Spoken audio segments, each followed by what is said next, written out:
देखिए, सवाल ये पैदा होता है कि कोरोना एक महामारी है, एक मौलिक वबाई मर्ज़ है, इसका एतराफ़ सबों ने किया है। और ये मामला है कि किसी एक मुल्क का नहीं है, बल्कि ये आफाकी एक बीमारी आ गई है, दुनिया इसके लपेट में है आज। लेकिन मामला ये है कि उसके लिए लॉकडाउन कराया गया, सोशल गैदरिंग को रोका गया, सोशल डिस्टेंसिंग की बात कही गई, हिफ्ज़ान के जितने भी उसूल हैं, सारी बातों को तस्लीम किया जाना चाहिए। लेकिन मामला ये है कि जहाँ जहाँ यूरोपियन कंट्रीज में आप देखेंगे कि जहाँ जहाँ अनलॉक हुआ है, तो वहाँ सबसे पहले अगर किसी चीज़ को खोला गया है तो वो शैक्षणिक संस्थान खोले गए। खास करके जिन बच्चों के इम्तिहानात होने वाले थे, जिनको जो फाइनल ईयर में हैं, उनके क्लासेस खोले गए। लेकिन बिहार में जो, या पूरे इंडिया को आप हाल देख लें, तो यहाँ लगता है कि मनोवादी व्यवस्था हर जगह है।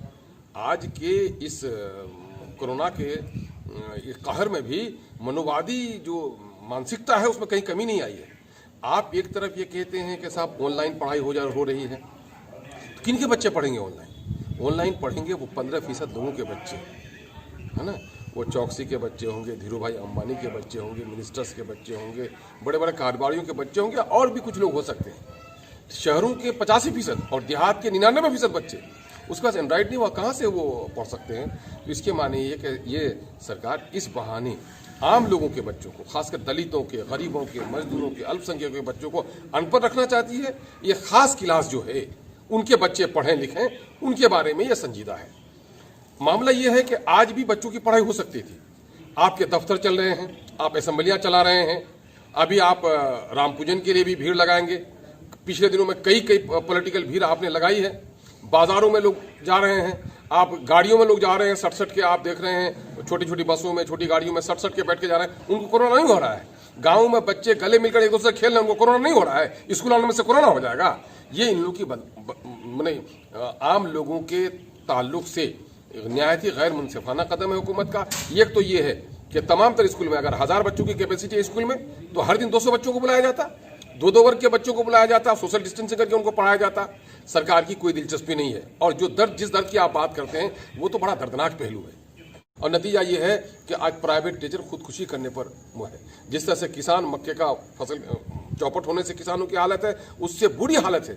आप चौकसी बेईमानी करके पैसा चला जाए, धीरू बिरादरान को, अंबानी ब्रदर्स को आप करोड़ों का वो माफीनामा दे दें, आप मित्तल को दे दें माफीनामा, आप अडानी को दे दें, मैंने लगभग 8.5 लाख करोड़ गोया आपने देश की संपत्ति को, लोगों को माफ कर दिया, अपने दोस्तों को, जिन लोगों ने आपके लिए चार्टर प्लान दिया आपको, जिन्होंने इलेक्शन का चंदा दिया। क्या थे? गरीब लोग थे क्या?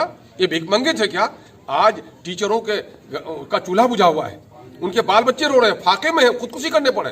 तो हमारी यह सरकार अगर फैक्ट्री चलाने के लिए बड़े लोगों को आप सब्सिडी दे सकते हैं, तो इन टीचरों को तनख्वाह क्यों नहीं?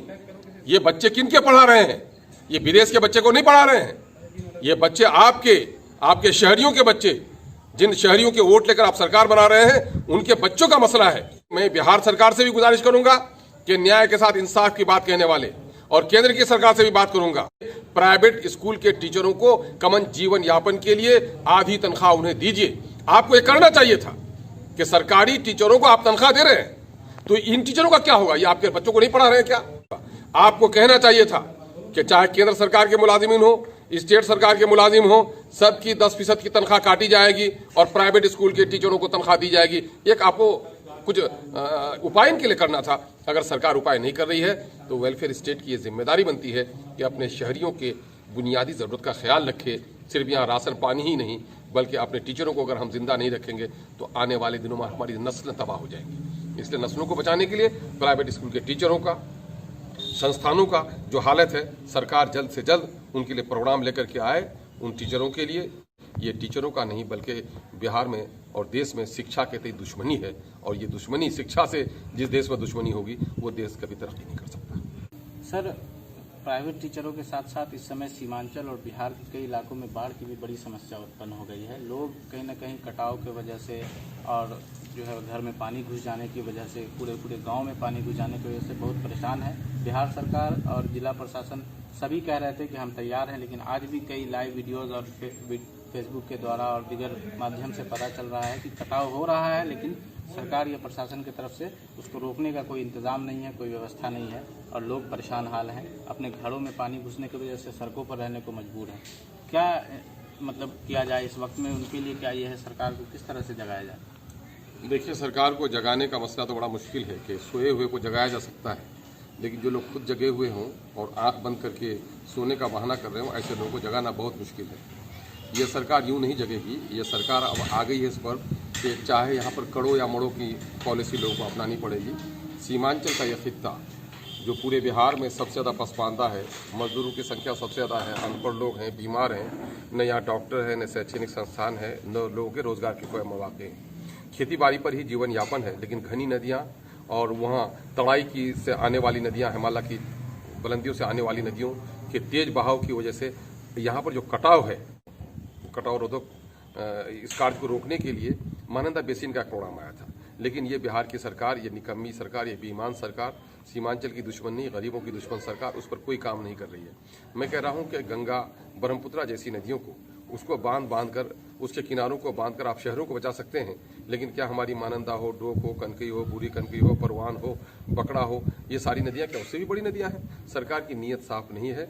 अब जब भी कहिएगा कि कटाव का मामला होता है तो वो कहेगा जब विलेज में जब नदी आ जाए, विलेज के नज़दीक जब आ जाए नदी, तब हम करेंगे, हम विलेज प्रोटेक्शन का काम करेंगे, लेकिन लैंड प्रोटेक्शन का काम नहीं करेंगे। और जाहिर है कि जहाँ भी आबादी बसी हुई है तो खेतियाँ हैं लोगों की। और मुझे खबर मिली है कि ताराबाड़ी के नज़दीक ठाकुरगंज प्रखंड में लगभग 700 बीघा ज़मीन चली गई। मेरा कितना नेशनल प्रोडक्शन लॉस हुआ उससे, कितनी हमारी फसल देने वाली जमीन दरिया में चली गई, और कितने लोग भिकमंगे हो गए। कल तक जो किसान थे आज वो मजदूर हो गए, भिकमंगे हो गए। और सरकार ये कहती है कि जब बस्तियां कटेंगी तब हमको बचाने के लिए आएंगे। तो भाई आपका तो आपके पास सारे इंजीनियर्स हैं, जो वाटर रिसोर्स मिनिस्ट्री है आपकी, उनको तो पता है ना धाराएं किधर से जाती हैं, कटाव किस तरह हो सकता है। क्या पढ़ लिख के आए हैं ना ये लोग तो वो नहीं ना कहीं से उठ के आ गए, पढ़ लिख करके आए हैं। नदियों की धाराओं को पढ़ना, कितना कटाव होगा आगामी दिनों में, तो ये सारा कुछ आकलन वो कर सकते हैं। तो आखिर क्यों नहीं बचाया जा रहा हमारी बस्तियों को? अब यही हाल है बहादुरगंज का, यही हाल है अमोर का, कटिहार का एक बड़ा हिस्सा है। तो आप अररिया में जाकर के देख लीजिए, बल्कि यहाँ से पट्टी लेकिन सुपौल तक आप देखेंगे कि जितनी भी नदियाँ हिमालय की आगोश से निकलती हैं, सारी की धाराएं तेज हैं और सबने पामाल कर रखा है। सिवाय आप सड़क पर आने और संघर्ष करने के लिए अलावे इस बहरी गोंगी सरकार ही नहीं, बल्कि सीमांचल की गरीबों की दुश्मन सरकार को जगाने का कोई रास्ता नहीं रहा है। और ऑफिसर्स हैं हमें से, चाहे जिला प्रशासन के लोग हों, चाहे राज्य स्तर पर जब इनकी टास्क फोर्स की मीटिंग होती है, कहा जाता है कि साहब हम बाढ़ से निपटने के लिए पूरी तैयारी कर लिए हैं। कश्तियां नहीं है, सड़कें टूटी हैं, वहां पर पुल नहीं बनाया गया, चचरी का पुल लोग बनाकर पार हो रहे हैं। और जो कटाव हो रहा है जाके बेम्बू पाइलिंग करते हैं। अरे बेम्बू पाइलिंग से रुकेगा मामला? तुम जहां नियत कर लेते हो पीडब्ल्यूडी की सड़कों को बचाने के लिए, सरकारी ऑफिसों को बचाने के लिए, तुम नियत कर लेते हो तो बचा लेते हो, लेकिन हमारे गांव कट रहे हैं, इन बस्तियों को बचाने का तुम्हारे पास कोई नियत और प्रोग्राम नहीं है। आप महानंदा के किनारे देखिए, खाड़ी की तरफ आप जाकर के देखिए, सिमलबाड़ी की तरफ जाकर के देखिए, छोटी छोटी नदियों ने जो कटाव किया है, बस्ती की बस्तियां वीरान होती चली जा रही हैं। तो अब क्या करना? अब लोगों से मैं ही गुजारिश करता हूं कि भाई एक आवेदन दे दो डीएम साहब के यहाँ, है ना, एक आवेदन दे दो वाटर रिसोर्स मिनिस्टर के यहाँ, जल निस्सरण विभाग को दे दो।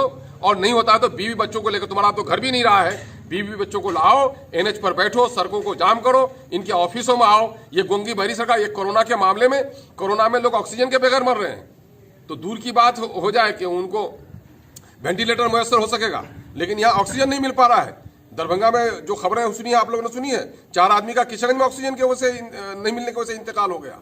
और ये कोरोना से पुलिस के डंडे से हमें बना जाते हैं। तो कोरोना है तो उससे ज्यादा कोरोना तो सरकार को हो चुका है। हम सैलाब में मर जाएंगे तो कोरोना ही से मर जाएंगे। इसलिए लोगों को वो नहीं, अब आइए एक आवेदन दीजिए, नहीं मानते हैं लोग तो सड़कों पर आइए। ये हमारी मुश्किलें कर रही है कि गोंगे में हर साल आता है मामला, हर साल यही ढाक के 3 पात। ये सैलाब से पहले कहते हैं, बारिश से पहले कहते हैं कि सरकार ने पूरी तैयारी कर ली है। जब मामला होता है सैलाब का तो सारा पुल इनका खुल जाता है। किशनगंज जैसे शहर को आप देख लीजिए, आप देख लीजिए क्रिसेंट स्कूल आने वाली सड़क को, लगता है कि सैलाब आ गया है। नाले की सफाई हुई है तो शहर की सफाई होती है, म्युनिसिपैलिटी की जिम्मेदारी होती है कि वो सफाई करे, और नतीजा के सारी गंदगियां निकालकर सड़क पर रख दिया है। बारिश के दिनों में, कोरोना के दिनों में साफ सफाई की बात कही जा रही है, अब पूरे शहर को गंदा करके रख दिया है। तो लगता है कि कौन लोग हैं भाई ये लोग? चूंकि जनता यहाँ की बहुत सीधी सादी है, यहाँ के अफसरों का दिमाग आसमान पर है और नीतीश कुमार जी ने तो पूरे राज्य के अफसरों का दिमाग आसमान पर चढ़ा दिया है। आज जो कुछ भी ये शासन कर रहे हैं, तमाम तर इनकलाब को, लोगों के जायज मुतालबात को, नागरिकों के उचित अधिकार का हनन ये कर रही है सरकार और पुलिस के डंडे चलाकर कर रही है। लेकिन सीमांचल के लोगों ने ठान लिया है, पुलिस के डंडे खाएंगे, जेल को जाएंगे, लेकिन अपनी नस्लों को बचाना है, अपनी बस्तियों को बचाना है तो सर के ऊपर उतरना पड़ेगा। लगता है यही हमारे लिए जरूरी हो गया है। वो नहीं तो बताए, जिला प्रशासन बताए, आप जाके लोग बताएं कि साहब बहादुरगंज में आज हफ्ता दिन से खारी टोला महिषबत्ता का कटाव हो रहा है, क्यों नहीं गया वहां पर अब तक कोई राशन पानी, क्यों नहीं किया गया इंतजाम, क्यों नहीं मिले वहां के लोगों को तिरपाल? वहां बेम्बू गाड़ के लोग करोड़ों का पैसा जल निस्सरण के नाम पर, आपको मैं बता दूं कि पीडब्ल्यूडी और जल संसाधन विभाग ये दोनों रीच मिनिस्ट्री है और इसमें सबसे ज्यादा घोटाला होता है। आप देखते होंगे पीडब्ल्यूडी के सामने में धूप को छीनने में करोड़ों का योजना बना रहे हैं और ये लोग जल निस्सरण में भी करोड़ों का योजना टकार जाएंगे। ये लोग बम्बू पाइलिंग की 4 फोटो कर लेंगे। कहां बचाया इन लोगों ने? जितने पैसे खर्च किए जा रहे हैं उस हिसाब से कितने विलेज को प्रोटेक्ट किया इन लोगों ने? ये सारा इन लोगों की बेईमानी का नतीजा है। इसलिए लोगों को संघर्ष के अलावा कोई रास्ता नहीं है और एमआईएम के पास तो संघर्ष करने के लिए एमआईएम आई।